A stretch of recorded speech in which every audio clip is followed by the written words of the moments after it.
Okay, so we want to exercise the mind. We use the analogy, physical exercise.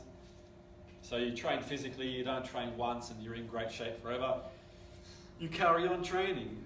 Nutrition, to draw an analogy, we don't eat one meal and we're healthy. You've got to carry on doing it. Equally, I think from the perspective of the mind, the brain anyway, it's about integrating a plan of action that's going to help us along the way function to the best of our ability.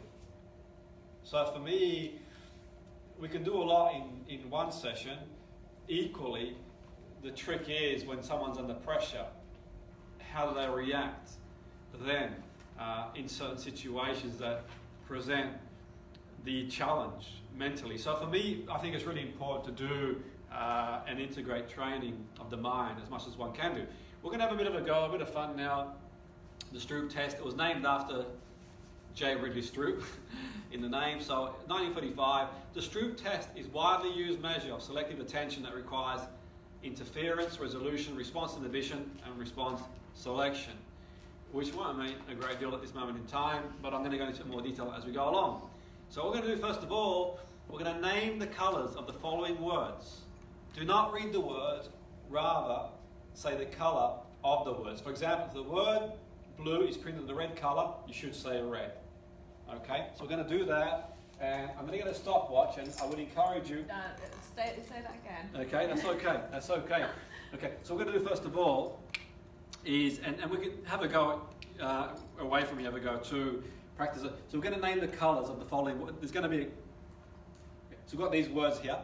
So what we're going to do is we're going to name the colours of the words. Gotcha. Not read the words.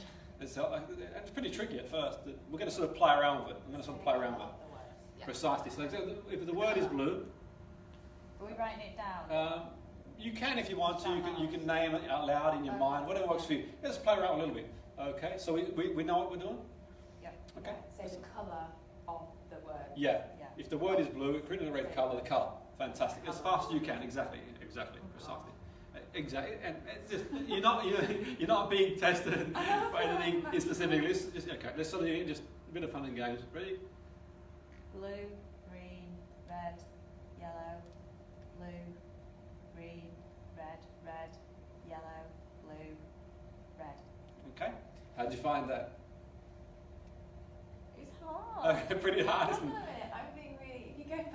Yeah. Okay. So say the colour. I started Yes. with green, by the way. The word. Yeah. Green. Okay. Yeah. Start. Yeah. Okay. That's Because fine. we'd already done blue, so I started with the red. That's why it threw me, because I was like, what? Yeah, that's okay. Okay. Yeah, So the colour. yeah. So the first port. Yeah. So the first port of call is to name the colour. Say the colour of the word rather than the actual print itself. Yeah. Right, that's why I was Yeah, like, that's okay. That's just thrown me. Yeah, that's okay. Colour. Yeah. Okay. That's okay. And so I'll email you a link to the actual test as well, and you can have a go and play around with it in your own time. But one thing I want to sort of make a point up here, when you see me training athletes, and I've got those different colour cones and different things I'm doing, it's a scientific element. I'm not doing it for the fun of it. I'm not doing it for entertainment when I'm training athletes, albeit there's some fun and games, reaction times, but you'll see me put like colours and change the colours and get them to think. There's a rationale behind that, and I'm going to talk more about the rationale behind that to encourage their cognition. Because a great athlete has got the ability, certainly in the team sport especially, has got spatial awareness and cognitive processing. Decision making has got to be fast. The reaction's got to be quick. I'm not saying this ultimately improves that or is an indicator of that, but the point being is that we can modify these things to fit the environment we're in. But going forward now, read the text ignoring the colours.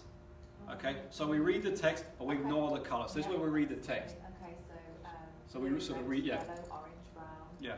purple, green, yellow, Yeah. purple, red, blue, orange, green. Okay. How do you guys find that? That's a lot easier. That's It easy. is indeed. So we'll sort of play around a couple more times because we're sort of new to it. So read the following text, ignoring the colours again. It's the same again.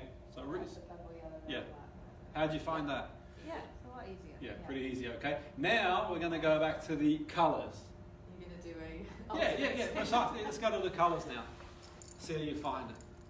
So just the colours? Yeah, just the colours. Yeah. Okay, Red, so blue, green, red, blue, Yellow, green, yellow. black, Yeah. blue,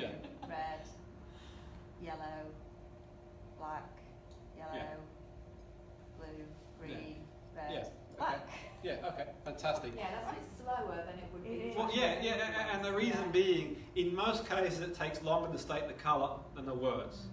In most cases, and I'll email you a link. There's different variations of it online. You can have a go, and you can time yourself and see, and prove that point to yourself. Why? Well, the theories are speed of processing theory. The interfering occurs because the words are read faster than the colours named. Selective attention theory. The interference occurs because naming the colours requires more attention than reading the words. Okay? So we are so used to processing. So according to McLeod, 1991, we are so used to processing the word meanings while ignoring the physical features of the words. That is the learned response. The Stroop task requires us to do something that we have never learned and the opposite that we normally do. So what does that mean? What does that mean? Does it mean that we struggle when we're doing something one way and we've got to do things a different way? How quick can we make the transition? So if you get time, this is a great paper.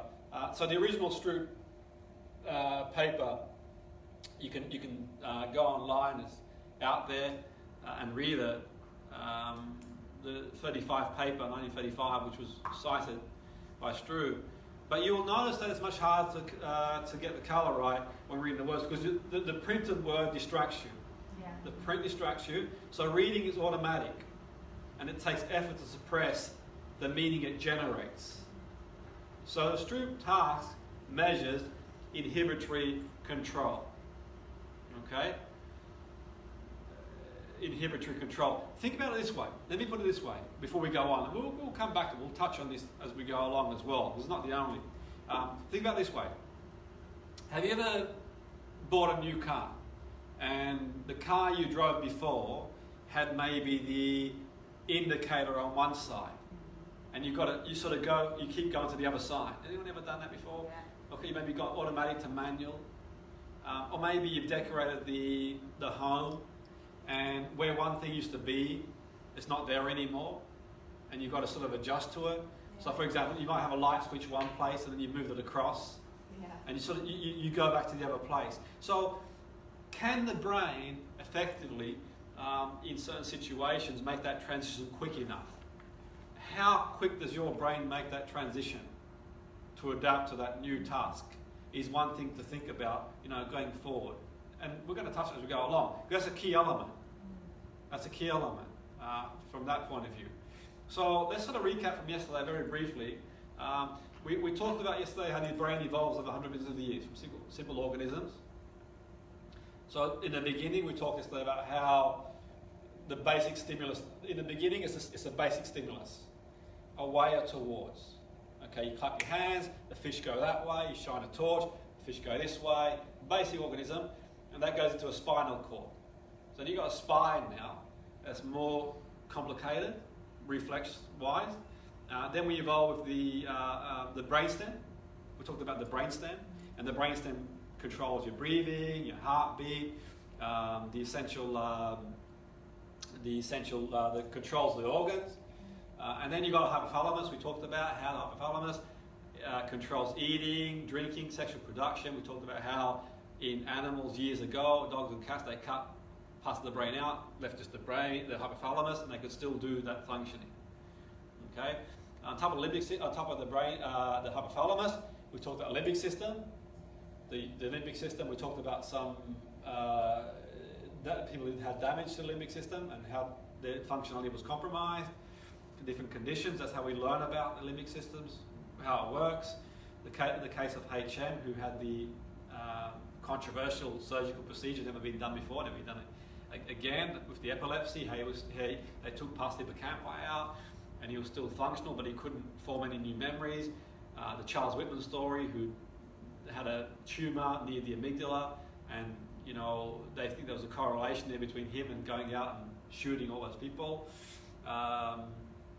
So the limbic system, we can feel the emotions. There's a hippocampi, amygdala that can remember it. So we know that part of our memory is about aversion. The aversion could be to keep us alive and safe. So the aversion could be, I won't do that presentation, I won't start that business. I'm too afraid to post something online because of the reaction I might get. Aversion, memory. stains the brain. The brain recalls that.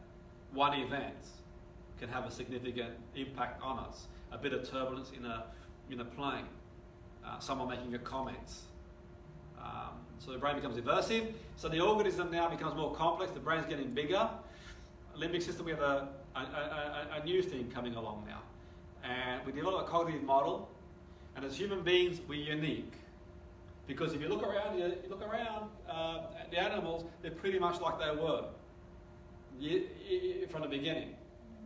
We've changed. We've sort of moved on a little bit. Animals don't live in these structures or work in these structures. They don't. Okay, we do. We make tools, we make cars, we make iPhones. We do all these weird and wonderful things. We speak. Animals don't communicate in the same way we do. Cats don't communicate like we do. Dogs don't communicate like we do. Monkeys don't communicate the way like we do. By the way, monkeys, certainly chimpanzees can say some words, not as many as us. The DNA between us and chimpanzees is about 98% the same. Sequentially it's different, obviously, but from the point of view it's the same. But then you look at what we can do, what they can do. So we can say 10,000 words, they can say about 50 words. We can build all these amazing structures, they don't do any of that. So imagine a being a couple of percent beyond us, what they could probably do going forward. So communication, so one thing we do know, if a human being can think their way through a problem, then are they going to need therapy or coaching? Why would they go? Why would they pay you for as a coach, as a therapist, if they could think their way out of the problem? Because the answer, the solution is logical, isn't it? It's pretty logical because, is there enough literature to tell you smoking is bad for you? Okay, if you want to reduce your weight, you know what the answer is. Nutrition, exercise. If you want to sort of do a presentation, the content, it's pretty straightforward. But equally, we know that the limbic system is involved in long-term memories and emotional responses that will affect how we behave. I said yesterday, tell yourself not to love that person or have feelings for that person you shouldn't have feelings for. You can't do it logically. It's a lot harder to do it logically because you've got this sort of part of the brain that's involved in your emotional response. Emotion, behavior. The emotion fuels the behavior. You're going to avert something. If you've had a bad experience, you link something negative to an experience, you're not going to go back there. Aversion to keep you safe. Okay? So, very briefly, the anterior association area is the frontal lobes, including the prefrontal cortex, is vital for planning, decision making, and working memory. Okay? The frontal cortex, how do we know the frontal cortex is important to executive functioning? Well, there's evidence now. And the evidence is people who've damaged it, okay, and neuroimaging. So when people damage the frontal cortex, it can have a radical change in their behaviour, which we'll talk about very briefly. And that sort of gives us an idea of what this part of the brain plays a part in. Because you know what? Let's say, for example, you stubbed your toe. Do you think if you sort of stubbed your toe and fractured your toe, it would have a big impact on your behaviour? Probably not. Do you think if you damaged the part of the brain about the size of your front toe, it would impact your behaviour? Damn right it would. There's a very good chance it would do. Anyone ever known a stroke victim who's changed after this? Anyone who's got a virus or injury or an impact injury? How does it sorry, just to stroke, what's it caused by? Well, there's various things that. Numerous things, isn't there? Well, yeah, there's multifactorial. There's in terms of, but ultimately in the end, the parts of the brain are deprived of oxygen, and the brain is damaged. It's the blood flow. So you've got, so for example, let's say for example, something's a blood clot, for example, okay, and certain parts of the brain aren't receiving blood and oxygen, then it gets damaged. So the quicker you get help for that, the better it is. But people could. It's multifactorial. A blood vessel could be blocked. Someone medical would probably be a better place to explain mechanical process better than me. Sorry, But no, precisely. Well, no, exactly. But medical person is their field. But equally, my understanding is from a brain scientific point of view, is it's multifactorial. There's a number of factors that can sort of cause. There's not one thing, but equally, in the end, the pathology is that part of the brain is damaged through lack of oxygen. But a lot can recover from the strokes. Well, the same again, it's multifactorial. I think a lot of The it brain, that's it. It's always going to have that. depends on where the stroke was. So, going back to here, one way that we know about some of the way the brain works is by having an idea of, okay, where's the brain being damaged? You neuroimage it and think, what's the person's functionality? So no two people with a stroke are going to have the same impact. Depends on where the brain. So is it damaged the frontal lobe? Is it damaged the hippocampus? Where has the injury occurred is a big factor in that. But also in recovery, things that are important is age of the person. The younger they are, the more likely they have to make a better recovery. One would think, based on the way we know about the brain, because equally, the brain's going to regenerate new cells. So the younger they are, the better chance. But also, what they eat, nutrition, it's multifactorial. There is not one thing that we can say, and no two people can respond, but some people recover a lot better than others, and some people don't recover as much as others. And it's anybody's. I think nobody can sort of say, you can have a prognosis and a diagnosis to work with, but equally in saying that's just an idea. Okay, does that sort of make sense with clarification? So fMRI studies show prefrontal regions are active when volunteers engage in tasks. So by using these scans, volunteers, you can see when they're doing a task, what part of the brain is receiving blood flow and active. So, okay, someone's meditating, if someone's doing a motor skill, okay, you can see what part of the brain is active. In the case of Phineas Gage, the guy who all those years ago had the railway accident, he damaged his frontal lobe. I don't recall the story off the top of my head completely, but I remember writing it and citing the reference on the dissertation. He damaged his prefrontal region, and I think a rod went through his head, or something along them lines anyway. But literally overnight, his personality changed dramatically. He was no longer the person they knew before the injury. Okay, it's really a miracle he was alive, but as well as being alive, he was far more aggressive, impulsive.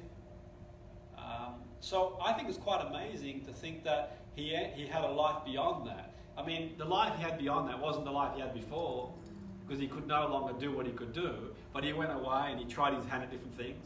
I think he went to New York at one point, so literature says, and became like a show type thing, because he became the novelty of what had happened.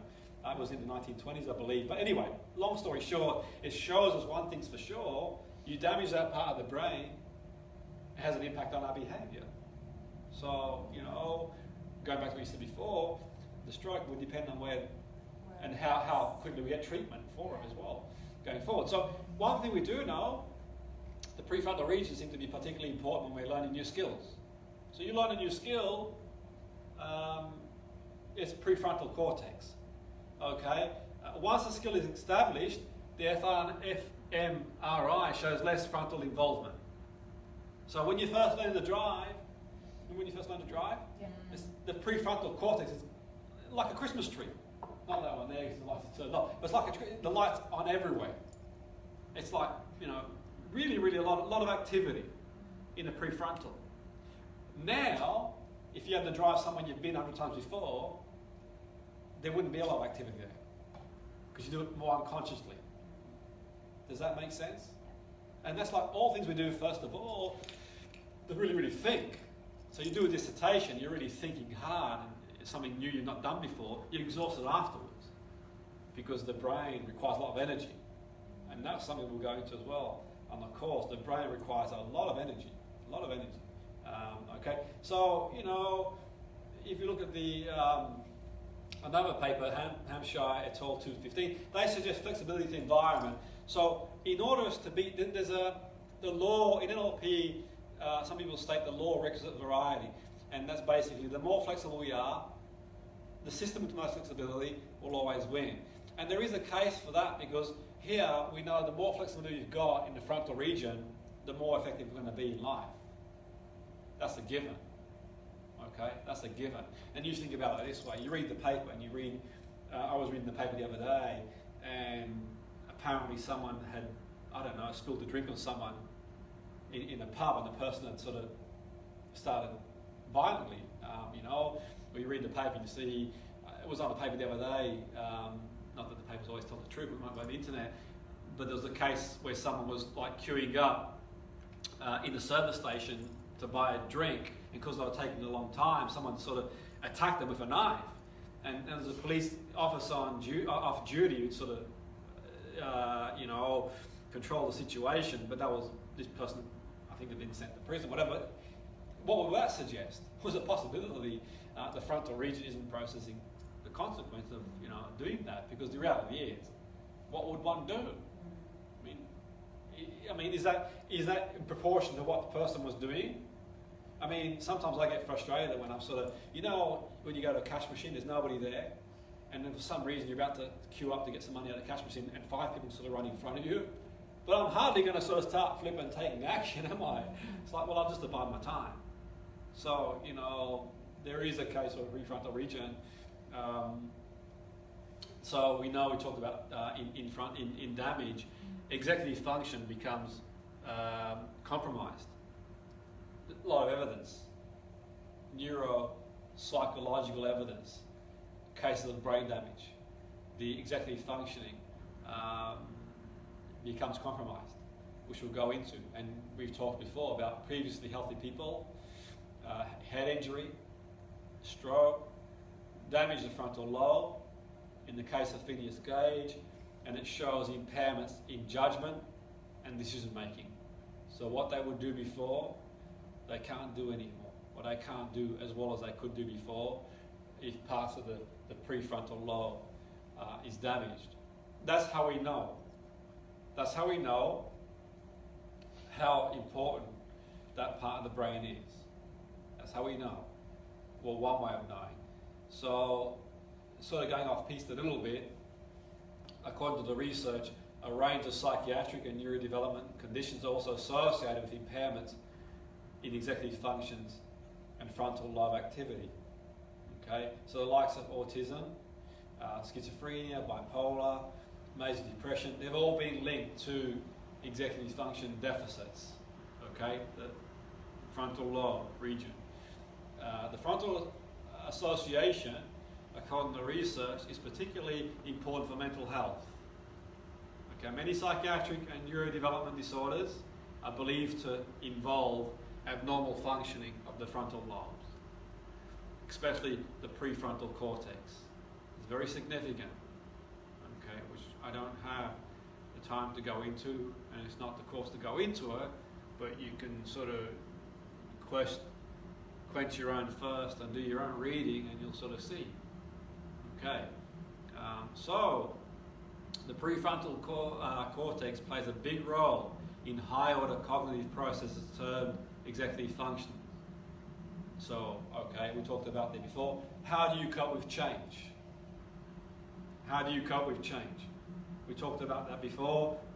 Who's ever bought a new mobile phone and you've got to upgrade it? What's it like when you sort of get the new phone and you sort of, what you did before? Because these days phones do everything but do what they're intended to do. They've got cameras, they've got social media. They just don't make that phone calls no more. But have you ever had that before where you got a new phone and you sort of struggle to navigate? How quickly do you sort of pick that up? So you get a new car, you decorate the office, you change job location. So you used to do one thing one way, you do it automatically, then you've got to get the frontal lobe back into action again. How? See, I'm slow on that. Well, not because, it's just because I like to digest things properly because of perfection. Yeah. I like to have everything absolutely perfect before I'm able to. Yeah, I mean, there's a possibility. Whereas someone's like, bloody hell. So your frontal lobes need to kick in to help you inhibit the now irrelevant action. That's what does it for you. That's the part of the brain that does that. Okay? So it would make a lot of sense to do what? To develop that. You develop that. And you don't develop that by going to a motivational seminar on its own and expecting to be happily ever. You've got to keep developing that. So, you decide I'm going to spend some money to go to that motivational guru, and you go to the motivational guru for the weekend, you come out like feeling like you've never felt before, and you think, well, actually, you know what, I've done my bit now. But you've got to keep working at it. You've got to keep working at it. Because the more you work at it, the more you can improve. We've all got a baseline, genetic baseline, one would think. But we can all improve. We can all be the best we can be. That's all any of us can be. So the point being is that, you talked about Phineas Gage, the iron bar through the head. So Phineas Gage, according to the literature, he was no longer Gage. So the person who, for example, has an injury, you no longer recognise that person. And that's not just confined to this and that part of the brain, by the way. So someone could have a correlation, so someone could have a virus that affects their brain. Someone could get schizophrenia, and they're no longer the person they were before in the sense that in the way you knew the person before. It could be developmental disorder as well. So from this point of view, impact injury. His frontal lobe was damaged through the iron bar through the head in a railway accident. And he was no longer the person before. He was very impulsive, very erratic. So what does that tell us? It tells us how important that part of the brain is, how significant it is. And it tells us how impairments in our executive functions, which are thought to involve the frontal lobes of the brain, can have a major ability on performing tasks such as planning, prioritising, organising, paying attention, remembering detail, and controlling emotional actions. So, you might fancy that person, but you know it's not appropriate to fancy that person, and you can nuance that situation. You might decide, well, actually, you know what, I like that ice cream, but you can sort of nuance it. You can sort of drop it dead in its tracks because you're focused on that goal of reducing and getting into best shape. You might think, I'm getting up in the morning, like the world-class triathlete I interviewed the other day, and she's like getting up in the morning at 4:30, 5 to train, which is probably not the most exciting thing to do, but equally she can nuance that compulsion, stay in bed, and she gets out and does it. Okay, so the point being is that we can control emotional reaction, and that's a big part of that prefrontal. And that's sort of the theme of doing work and encouraging people to work on their brain, to train their brain, to work on executive skills is instrumental. It really is, because it's going to bring you to a place, you've got better ability, you can prioritise better, you can task better, you can pay attention better, you can control emotional reaction better. It would make a lot of sense to do that. So really you can create the picture of the goal, a plan to achieve the goal, and the resources that find the goal. And the goal could be, I want a cup of tea, and I can sort of picture that and plan it and get there and do it. Or I need to drive to a new place. Does that sort of make sense? The goal, whatever the goal might be, the goal might be to solve a problem at work. Can you solve the issue at work? Can you do it on your own? Have you got a sounding board you can use to get a solution? That's a powerful way, a powerful part of the brain to use. Have you got the thinking skills? Can you create the plan? Have you got the resources to create the plan? We know a young person's brain is not fully developed until about 22. So, the teenager feels what you feel. The teenager feels what you feel, but they can't process it. They can't process it. So that's why the teenager, something's got to be easy on them. We've got to be easy on them sometimes. And I had this meeting the other day, I might have mentioned, I'm going to sort of go in and teach some football scholars and so on and so forth, and they're like 18, 19 years of age, and I've been asked to go in and teach. And one of the teachers that they've had before sort of struggled a little bit with them, but equally not thinking, they're thinking from their paradigm. Okay, not only are they 18, 19, but these performers who probably have this perception of themselves being the pillar of society, the modern gladiator, so to speak. Everyone sort of tells them what they want to hear, and so you inflate that. So, a person's brain, it's not developed. The lobes aren't developed till they're 20. This explains a lot of your teenager's behaviour. If you're a teenager, you come across a teenager, it explains not all of it, but some of it. Okay, you can't be doing right. Some people grow out of it, some don't. Man, there's flipping 50-year-olds who behave like teenagers sometimes. Yeah. Even worse. They go backwards. Most people grow out of it. You like to think so. Some people don't. It's context dependent. Okay, we all regress sometimes. We all regress. Of course we do. So there's a correlation between emotional and social skills. So, you know, the teenager that you sort of ordered the cup of coffee from and they don't have the social skill that maybe someone else might have, there's a correlation there between executive function, emotional, social skills. Big correlation. So it gives you flexibility, resilience, other executive control abilities. With the right interventions, we can improve. The right interventions, the interventions we're carrying on the course, we're not doing it for the fun of it. The ones we carry on doing are about improving flexibility, resilience, and other executive control abilities. That's what we're targeting. That's what we're aiming for, to get you to think outside the box. Not me think for you. Not your coach think for you. You think for yourself. Okay? Because if it was easy as creating a manual, there'd be no war, there'd be love and peace, everyone would be happy, because we know the answers. But there's no manual. There's no one size fits all. Because you've got 86.4 billion neurons, you've got trillions of cells, and what's going to work for one person may not work for somebody else. So you've got to be creative in stimulating change, but you also can give people things they can do to go away. We'll cover some stuff today you're going to really enjoy. We're going to cover. Because we can manage ourselves. Okay? The ability to reach the goal and find our internal resources. Okay? Executive thinking allows us to create a picture of a goal.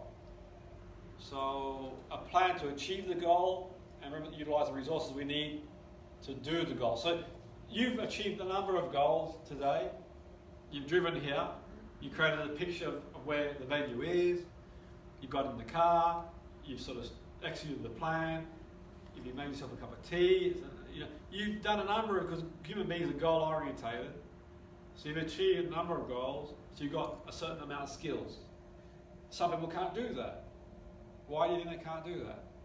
Maybe they've not learned to drive before. Maybe they don't have the inclination to drive. Or maybe they just struggle to drive. Maybe they've had an injury and they can't make themselves a cup of tea. So if you do someone, say a physiotherapist, so when I'm doing courses for neurophysiotherapists around the mind and interventions, maybe their goal with their clients might be, can the person with the damage of the brain make a tea again? And that's seen as a goal, an achievement, to get the brain going again. Okay? Okay. At what age does the baby walk? Well, the baby walks when the baby wants to walk. But the point being is that we all learn at different states, orientations. There's no, because really you want to get this into school as young as you can. You really want to get this into people's, and they are doing now, to be fair, but different children at different rates, they learn. But equally, irrespective of what age you are, it's like the best time to plant a tree is when you planted the tree, but is years ago, but plant one now, don't plant it back then. If, buts and maybes, and I should have did it then, well you didn't, you do it now. Now's the best time to start. So one way to think about it, I'm going to sort of put it this way, is think of a conductor of an orchestra who directs all the instruments and the players. I want you to think of executive functioning, the frontal cortex. Okay? So what do you think the music would sound like if you left all those people playing in the orchestra on their own? What do you think it would sound like if there was no conductor? All over the place. Exactly. So what the frontal cortex does, it directs the brain. It's the conductor of the brain. It pulls everything together at the right time to do the right thing. Okay? Simple tasks we take for granted, like speaking, like going for a walk, like making a cup of tea. Simple tasks we take for granted. The music wouldn't be so in tune if you didn't have the conductor conducting it all. Okay? The CEO of a company, You could be the CEO of a company and try and be everyone's best friend because you want to be liked. It's more important for you as a CEO to be liked. Well, how far is that going to get you? I don't want to fall out with that person. So you might be the parent and think, you know what, I don't want my child to dislike me. I want to be their best friend. And you think whatever they want, you can have. No, have those sweets. No, it's okay, do that. No, it's okay, come home at 4 o'clock in the morning. Do whatever you want. What goes that to the child? Eventually, where's that going to end up? Now, I'm not saying I'm going to go away and write a parenting manual because there is no damn manual, but the point being is that for short-term gratification, you set yourself for long-term pain. Well, actually not getting your pocket money until you clean your damn room. Because you said you want to change the world, but you're not even cleaning your damn flipping room. You know, you say you want to be a coach or a personal trainer or a butcher back accountant, but you've not got your own house in order. Well, how the hell are you going to give someone else a program to get in shape? You don't do your own flipping room. Do stuff in your room first. So the point being is that some things have to be said. So the key is the person leads all the workers to success. And that's the key. The coach of a sports team, to motivate the players. The tools to win. Think of executive functioning just like that. Like the conductor, like the coach, like the person who pulls all the strings. Okay? So basically it's the management system of the brain. It allows mental functions to work together to help us organise and manage many tasks in our daily life. Okay? So it would make a lot of sense to me to create a master plan. To work, identifying weaker areas and set achievable goals, monitoring progress and giving feedback. So what I'm going to do in this course, I'm going to send you loads of worksheets. And I'm not saying to go away and do the sheets. I'm not giving you homework. I'm going to give you stuff to do, to carry on your path. Not saying every day you've got to come home, and cigarette here. All I'm saying is you do what's right for you. But you can do that and you're training the brain. You're sort of using the brain. You're working that part of the brain so you can make better decisions in the context of the environment you're in. You can expand your consciousness. You can get that part of the brain going. Tomorrow we're going to go into more detail some of the science behind this stuff. Okay? Master plan. We sort of touched on before that working memory plays an important role in reasoning, language ability, visual understanding. Emotional control, also referred to as an emotion regulation, is the ability to respond to experiencing emotions that are socially tolerable, balanced, yet flexible. Well, how do you know to speak to someone at work different to the way you speak to your children? How do you know to speak to your children different to the way you speak to the person at work? How do you know to speak to someone in a certain situation? How do you know that? There must be a way for you to know that. How do you know how to speak or conduct yourself in a certain environment? Adapt to the environment. Okay, what you do is the person at the checkout shortchanges you. Do you give them a volley full of, abuse? Do you hold back? Or what do you do? How do you react to certain situations on a daily basis? Do you burn yourself out? Do you walk down the street and someone says something under their breath and you get riled up? You're going to fight the world? Okay? Someone says a comment and it sort of riles you up and you can't get out of your own head. You're ruminating over it for a week and that person's long forgotten what they've said and not condoning what they've said. It's not good, but it's causing you more problems than them. You're holding on to it. You're holding on to something that happened 30 years ago. Someone said to you 30 years ago, you weren't good enough to do this, that and the other, and you're still holding on to it now. And you're prisoner to that person in that respect. So the point being here is that the emotions are socially and more flexible in the way we sort of navigate in the world. Because the world we live in can be pretty harsh. Let's not be all Pollyanna about it and say everyone's all wonderful and sweet. If you want to fire someone, and I'm not a big believer in these people saying, you know what, some of these people say, well, it's your reaction. No one can make you feel anyway. And you've seen them, sort of the new age typey motivational speakers. No one can make you feel that way. Of course they damn can. You can find a in someone's limbic system. You can find what sort of riles them up. The more in control you are, the better. But give me a break. You're not a robot. For goodness sake, there are certain ways to get into anyone's skin. I don't care who you are. I don't care how emotionally intelligent you are, how much literature you've read. Everyone's got a point on some level where if you say something's going to affect them, it's how does it affect you for? And what do you do about it? That's the key. Do you turn around and have a go back or waste even more energy? Do you sort of accept that's part of, self-awareness and think, you know what, I'll work on that? Or you turn around and think that's a projection of their own self. Move on. I'm going to focus on the big picture. A lot of things you can do, but equally most people respond in the same damn way over and over again. The same thing all the time. They don't change. Tomorrow I'll change. When I go to that seminar I'll change. Or that course I'll change. They'll never change. They do that repulsive behaviour. They've done what they do, and they'll always keep doing what they've always done. Because they don't take time to introspect. And they bravado. Bravado. I don't care what people think of me. Of course you damn care. Everyone cares what people think of them. I don't care what people... Someone said to me the other day, I don't care what people think of me. He says to me, I said, of course you don't. The fact you said it means you do care. There's nothing wrong with caring, so you should care. Of course you care. We all should care. If we sort of all damn didn't care, where would the world be? You should damn care what people think of you. It's just what are you going to do about it? Where do you go from there? And who's doing the thinking? And what are they saying? And how do you react to it? But to say that I'm blasé, that's ridiculous. It's not possible. The fact that someone comes out of that means that they do damn care. It's how much is it affecting you? And how much credence are you giving to that person who said what they said? Are you a prisoner of what they've said? So we know about the limbic system. We know that the limbic system rolls up. So one thing to do, to think about, is avoid certain situations, people and places that fire that part of the brain. If you can't nuance it, if you can't nuance that situation, don't go there. Don't go to a pub where fights break out if it startles your brain. Don't go. Don't go to that Christmas party if you think you're going to break out into an argument. Leave. So I go to a Christmas party on Saturday night with the footballers. I'm going to leave at a certain point because I know they need their space. And if I see people doing things that I think don't fit into my rule book, then it might sort of spark. Leave their space. Leave it. Don't go there.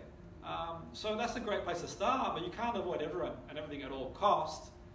And if you can't do that, work a way around it. Work on the brain. Okay? Work on the brain. That's the key. So development is key because it's linked to performance. How will you do in life? And how will you function socially? Because I could be in an environment where I've got no business being in that environment. I could be in an environment, full of people who are anything really. It might not be my environment, but equally social functioning. So I could go to one environment where I'm surrounded by high-powered business people, like I was the other evening, and I could go to the environment the next day where I'm working with, say, young teenagers making their way into all the sport, or people struggling to education. It's all different, it's all relative. How we interact socially is based on our own development of these skills to be able to switch. Okay, and sometimes we all get caught out. Please don't tell me as a parent you haven't said things to your kids that you think, I wish I didn't say that. Because if you say you've always done things right, you're not telling the truth. We all do it. Sometimes you say things, you feel, I shouldn't have said that, I could have done that better. But it's okay. Don't beat yourself up. Learn for next time. You tell the students things that you think, well, maybe that wasn't appropriate. But then you think, well, don't do it again. Learn. Practice it. Learn. That's the key to going forward. So the person can do better in life's demands. So I'll give you some stuff that you can work on that gives you more resources. Expand your brain. Work on that part of the brain to give you the best chance you've got before we sort of surmise. The association cortex integrates the sensory motor information to produce meaningful perception of the world around us. It allows us to abstract representation, supports flexible behaviour. You become more flexible, you've got a wider range of behaviours that you can execute in a variety of situations. You've not got one behaviour. I only do one thing. There's only one thing I know to do in all situations. That's not good, is it? I've got behavioural flexibility to make a number of choices. That's better. I'm in a better place. Okay? That's the key. That's the key going forward. Now, let's sort of think this way before we break for lunch. Have you come across the Walter Mischel? You come across that before, the experiment? Yeah, I've read the book. So cutting a long story short, because you're probably all hungry now and you go, why we'll come back to it. So in Stanford, the Walter Mischel marshmallow experiments, so the story goes, before we sort of break away, let's say for example I have this, let's say hypothetically, these are a bag of marshmallows, okay? And I say to you, you know what, you can have one tasty marshmallow now. You can have one now, okay? However, I'm going to leave the room, and on my return, you can have 2 or more, okay? Will you take the marshmallow now, or will you wait for me to come back? What do you do? Wait for it to come back. Will you? Clever. But would you really? Precisely. But have we got the control? The impulse control. And that was the experiment that was done at Stanford, led by Mischel in the 60s with 5-year-olds. I think it was 5-year-olds. And these 5-year-olds, okay, and some 5-year-olds took the marshmallow straight away, as probably most 5-year-olds might do. But some didn't take it. Some waited. Okay, some waited. And ironically, what wasn't said in some of the literature, and I stand corrected, I'm pretty sure I've read some of this in the literature, they tracked these kids over due course, and they found the ones who resisted did better, academically and in general. Pretty amazing stuff. It really is, isn't it? So it goes back to what I said earlier. Is it genetic? Is it nature? Is it nurture? Well, that debate's gone. That debate's put to bed now. It's both factors, really. Because we know that genes do play a part, but we also know the environment plays a part. So I mentioned just about the rat licking experiment, where the rats that were licked in the first week of being born by their adopted mothers become less aggressive than the rats that weren't. So we know that there are many correlations that can express genes, just like a light switch. Okay, it's multifactorial. So you've got these genes, and we know that how? Through twin studies, because you've got 2 twins, same gene, but one ends up being different than the other one in more ways than one. So we know now that, yeah, genes do play a part. You'd have to be very naive to think it doesn't, because look at our eye colour, our hair colour. And they do looms, like the heirloom from the grandparents. You know, you pick up the bat, you don't realise where it's come from, but the bat, you've sort of picked up that bat. So there is that component, but equally, we know now through epigenetic that the environment has a factor too. So, you know, we may be prone to certain behaviours and pathology, but equally, we can also have an impact on how that materialises through what we do going forward. So, on that note, we shall break and have some marshmallows. I was dreaming about marshmallows Yeah, last night. definitely. That's probably, we were probably primed for it, exactly. Yeah. I think I might have a nice marshmallow hot chocolate now, as you do. They do, yeah.